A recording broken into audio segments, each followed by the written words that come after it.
नमस्कार, मैं हूं सुधीर दीक्षित और आप देख रहे हैं न्यूज 18। आज रीवा और विंध्य प्रदेश के लिए ऐतिहासिक दिन है। रीवा से इंदौर के लिए उड़ान शुरू हुई है। इसी उड़ान में हम मौजूद हैं और इसी तरह से इसी उड़ान के साथ आप ये कह सकते हैं कि विंध्य का ग्लोबलाइजेशन हुआ है, क्योंकि ये उड़ान न सिर्फ इंदौर को जोड़ेगी बल्कि 12 देशों को भी जोड़ पाएंगी इंदौर के जरिए।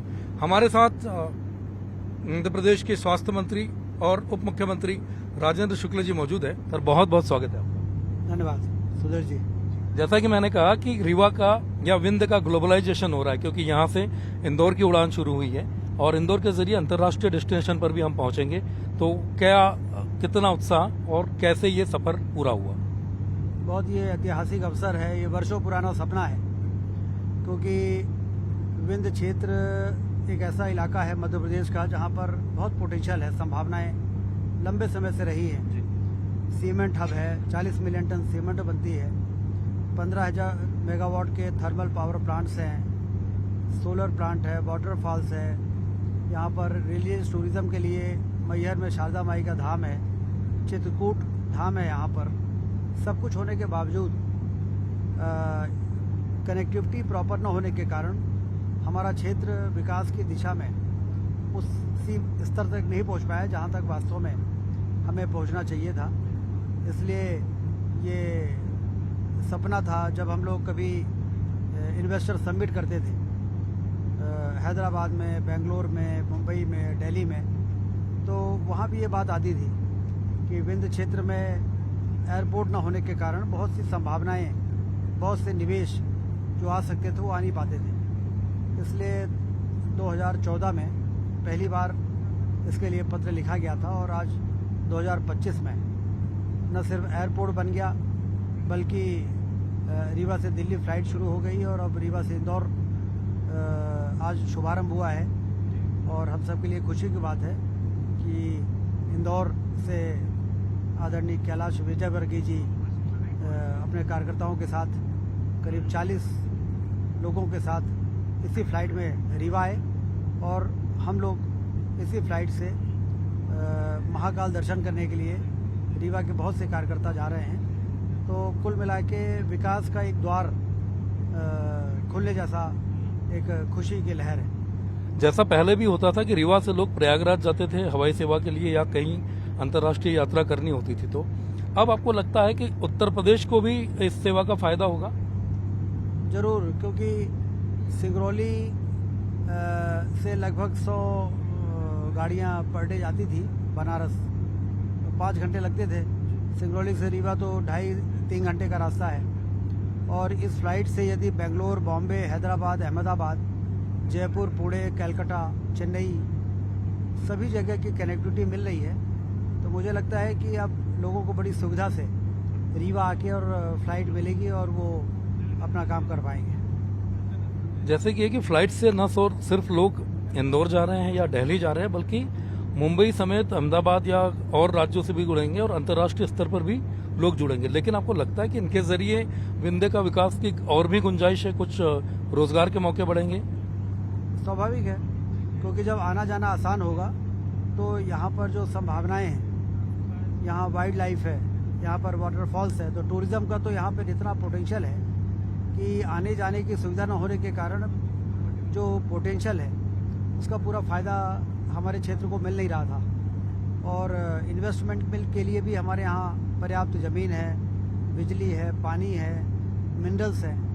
तो यहाँ भी इंडस्ट्री लगाने के मामले में भी यदि मुंबई या गुजरात या हैदराबाद के लोग यहाँ इन्वेस्टमेंट करना चाहेंगे तो आसानी से आना जाना होगा और वो इस पर विचार कर पाएंगे।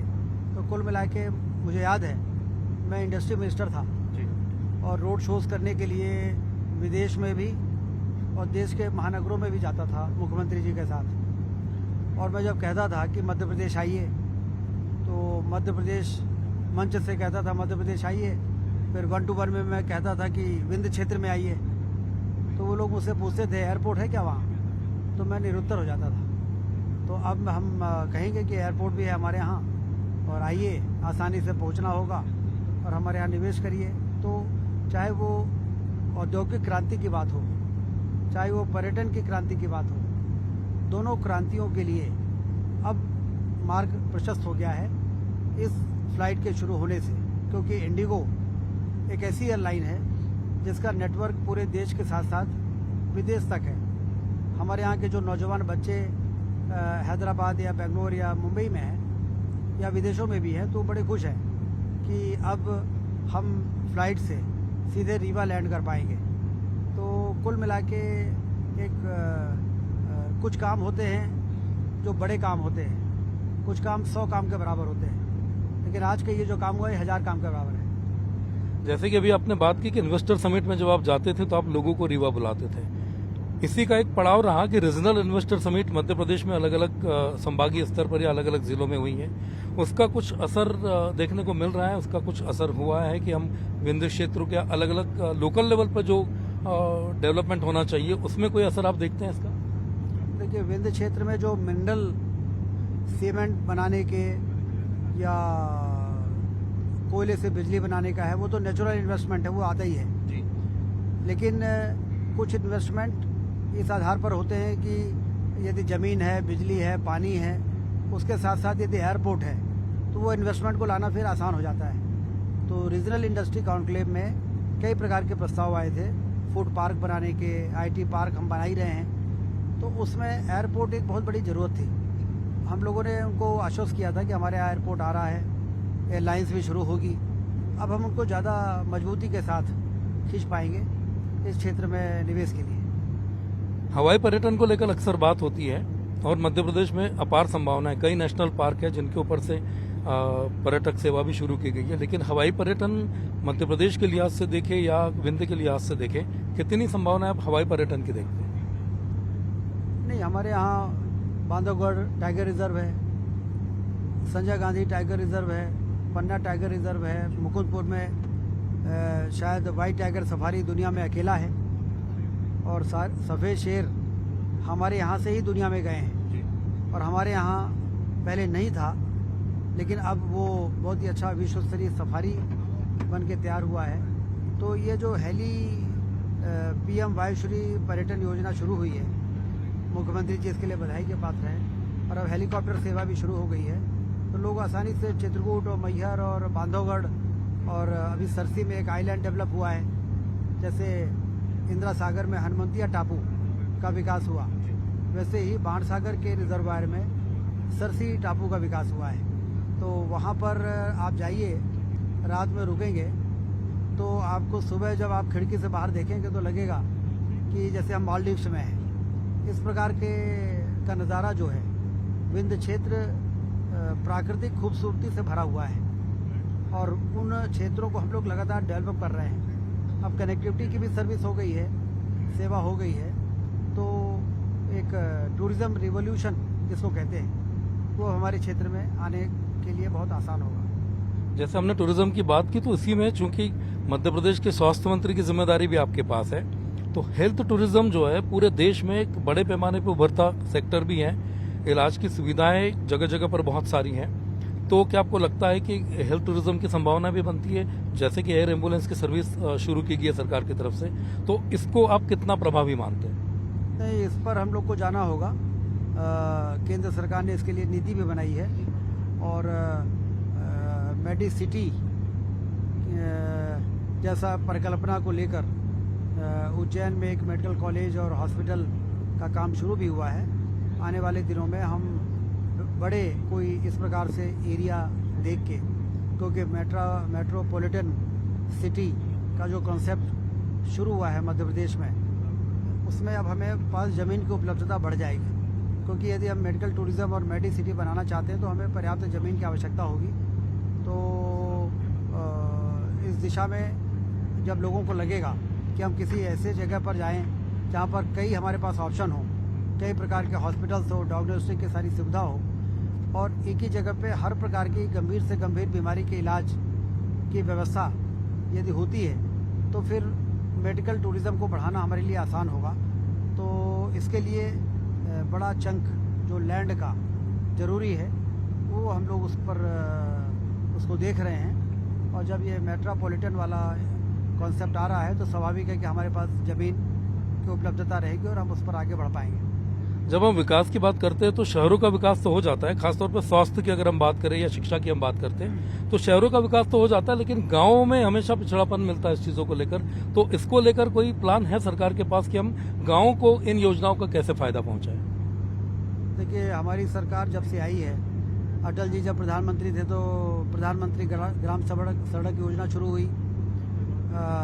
आज सारे जो ब्लॉक मुख्यालय हैं 4 लेन की शानदार सड़कों से जुड़ गए हैं। 24 घंटे बिजली गांव में देने का काम हमारी ही सरकार में शुरू हुआ अटल ज्योति अभियान में। तो अब गांव और शहर में जो इंफ्रास्ट्रक्चर चाहिए वो तो लगभग एक जैसा हो गया है। सिंचाई की नहरों का जो जाल बिछ रहा है उससे प्रति व्यक्ति आय बढ़ रही है। तो जब प्रति व्यक्ति आय बढ़ती है, परचेजिंग कैपेसिटी बढ़ती है, तो ब्लॉक लेवल पर भी अच्छे मार्केट खुलना शुरू हो जाते हैं, खरीदी बिक्री बढ़ जाती है। तो उसके कारण जो शहरी सुविधाएं गांव में पहुंचाना, जो पूर्व राष्ट्रपति जी का एक कॉन्सेप्ट था पूरा, providing urban amenities in rural areas, तो उसके लिए सड़क, बिजली, पानी और क्रय शक्ति पर कैपिटा इनकम, इसको बढ़ाने के लिए जो योजनाबद्ध तरीके से हमारी सरकारों ने काम किया है, उससे अब आप देखेंगे कि धीरे धीरे हमारे जो ब्लॉक मुख्यालय हैं, तहसील मुख्यालय हैं, वो अपग्रेड होंगे और हमारी जो कम्युनिटी हेल्थ सेंटर्स हैं उसको भी हमने इस प्रकार से प्लानिंग की है कि वहाँ जितने भी डॉक्टर्स चाहिए, पैरामेडिकल स्टाफ चाहिए, इंफ्रास्ट्रक्चर चाहिए, हम उपलब्ध कराएं और जिन डॉक्टरों को हम वहाँ पे भेजें वो वहाँ पर रुकें। वो तभी रुकेंगे जब उनको शहरी सुविधाएं वहाँ पर मिल पाएंगी। तो इसके लिए एक समग्र रूप से योजना पर काम हो रहा है। लेकिन कई बार हम देखते हैं कि हेल्थ सेक्टर में बहुत काम हुआ है, इंफ्रास्ट्रक्चर भी मजबूत हुआ है, इसके बावजूद अस्पतालों से कुछ ऐसी चीजें देखने को मिलती है, कभी अस्पतालों में चूहे घूम रहे होते हैं, कभी बच्चों के नाखून कतुर लेते, पैर खरीद लेते, इस तरह की जो चीजें आती हैं, इनको लेकर क्या सख्ती बरती गई है? कोई निर्देश आपने दिए हैं सावधानी रखने के? सख्ती तो बरती गई है। पेस्ट कंट्रोल और बाकी जो वहाँ पर व्यवस्थाएं होनी चाहिए, ऑलरेडी उसके लिए एजेंसी हैं, उन पर कार्रवाई हुई है, पेनल्टी लगी है, लोग सस्पेंड हुए हैं। लेकिन इस प्रकार की घटनाओं की पुनरावृत्ति क्यों होती हैं, हम उसकी जड़ पे भी गए हैं। तो हमने ये देखा कि 75 साल 70 साल पुराने जो हमारे मेडिकल कॉलेजेस हैं वो जीर्ण शीर्ण हो गए हैं, इन हाइजेनिक कंडीशन में हैं। तो इंदौर में पूरा रीडेवलपमेंट का हमने एक मास्टर प्लान बनाया, प्रोजेक्ट तैयार किया, कैबिनेट ने अप्रूव भी कर दिया, टेंडर भी हो गया है, भूमि पूजन भी हो गया है। 772 करोड़ रुपए इंदौर MY हॉस्पिटल के लिए मंजूर हुए हैं। 322 करोड़ रुपए रीवा मेडिकल कॉलेज के लिए मंजूर हुए हैं। जबलपुर और ग्वालियर जो हमारे इसी प्रकार के पुराने अस्पताल हैं, उसके लिए भी करीब 700 से 800 करोड़ रुपए के DPR बना के, कुल मिला के हम उन पुराने अस्पतालों को जहां पर इस प्रकार की घटनाएं होती हैं, क्योंकि बहुत पुराने हैं, जर्जर हैं और वहां पर चूहे और इस प्रकार के लोगों ने अपने बिल बना लिए हैं और कई बार कार्रवाइयाँ होती हैं अभियान चलाने के बाद भी। तो उसका सलूशन यही है कि हम उसको पूरी तरह से तोड़ के और नया बनाएं और उस पर हम काम कर रहे हैं। जैसे कि सरकार के 2 साल पूरे हुए हैं और 2 साल पूरे होने पर मंत्री प्रेस कॉन्फ्रेंस करके जनता के सामने अपने कामकाज का हिसाब रख रहे हैं। आपको लगता है कि इन 2 सालों में जनता के बीच में भरोसे का वातावरण बन पाया है? देखिए, भारतीय जनता पार्टी की सरकार ऐसी है जो काम के लिए लोगों से अपना आशीर्वाद मांगती है और काम करने के बाद अपना लेखा जोखा प्रस्तुत करती है। 1 साल बाद, इवन 100 दिन बाद भी हमने क्या किया वो भी बताते हैं। फिर 1 साल में क्या किया, फिर 2 साल में क्या किया। हम ये जवाबदेह सरकार का एक उदाहरण है। अदरवाइज आपने तो पहले ऐसी सरकारें देखी होंगी जो चुनाव के समय ये कह देती थी कि 10 साल सत्ता में रहने के बाद कि चुनाव जीतने के लिए विकास की आवश्यकता नहीं है। हमने ऐसे भी अभियान देखे हैं, लेकिन हमारी सरकार जिम्मेदारी से काम करती है और उसके बाद प्रेस को बुलाकर और प्रेस को ये बताती है कि इन 2 सालों में हमने क्या अचीवमेंट किया है। और सारे डिपार्टमेंट के पास इतना काम है, इतना अचीवमेंट है कि हम प्रेस कॉन्फ्रेंस करके बता रहे हैं और जनता उसको सही भी मान रही है। जैसे कि आप 2 साल का हिसाब किताब जनता के सामने रख रहे हैं जो काम किए हैं, लेकिन अभी 2028 के चुनाव से पहले 3 साल का वक्त सरकार के पास अभी भी है। उसको आप कितना चुनौतीपूर्ण देखते हैं? आपको लगता है कि अगले 3 साल में भी बहुत कुछ करना बाकी है? बिल्कुल, रोड मैप बना हुआ है। आने वाले 3 वर्षों में जैसे आप सिंचाई की बात करें तो 1 करोड़ हेक्टेयर में सिंचाई पहुंचाना है, जो रियल डेवलपमेंट माना जाता है। पर कैपिटा इनकम बढ़ती है। हेल्थ के सेक्टर पे आप देखिए तो हमने 14 मेडिकल कॉलेज से 19 कर दिए इन 2 सालों में। उसको हम आने वाले 2 सालों में 26 करने वाले हैं। प्राइवेट सेक्टर में हम आने वाले 3 वर्षों में 13 मेडिकल कॉलेज और बनाने वाले हैं, तो 50 से ज़्यादा हमारे मेडिकल कॉलेज हो जाएंगे। तो इस प्रकार से पूरा रोड मैप हर डिपार्टमेंट का बना हुआ है और उस पर हम लोग लगातार मॉनिटरिंग करते हैं। उसके लिए आवश्यक बजट के लिए प्रस्ताव भेजते हैं, उसको मंजूर कराते हैं और फिर उसकी समय सीमा में उस काम को पूरा हो जाए, इसकी भी पूरी मॉनिटरिंग होती है। नमस्कार, तो हम लैंडिंग के लिए कुल मिला तैयार के, हैं। कृपया जो वस्तुएं आने आप वाले फेंकना 3 चाहें, वर्षों के उन्हें बाद हमें दे दें। मध्य अपनी प्रदेश कुर्सी की पेटी बांध लें, विकास की ट्रे जिस टेबल यात्रा बंद को कर लें और 2003 विंडो से शेड्स खुले जिसने शुरू रखें। किया था, ध्यान रखें, हिंदुस्तान सभी के सबसे इलेक्ट्रॉनिक विकसित राज्यों की उपकरणों को श्रेणी में फ्लाइट मोड में रखें और मध्य बड़े प्रदेश को उपकरणों पहुंचाने का जो हमारा सुरक्षित लक्ष्य है, जगह पर रख दें। हम उसको आपके जरूर प्राप्त अधिकारों की करेंगे। जानकारी ये है मध्य प्रदेश के उप मुख्यमंत्री राजेंद्र शुक्ला जी, जिन्होंने बताया कि विकास की नई गाथा विंध्य तो लिख ही रहा है, लेकिन प्रदेश भी लगातार विकास के रास्ते पर बढ़ रहा है। आगे ऐसे कई काम हैं जो आने वाले 3 साल में इनकी सरकार करके दिखाएगी। बहुत बहुत धन्यवाद बात करने के लिए। धन्यवाद सुधीर जी। रीवा इंदौर की इस पहली यात्रा में आपका सानिध्य बहुत अच्छा रहा। आपको धन्यवाद।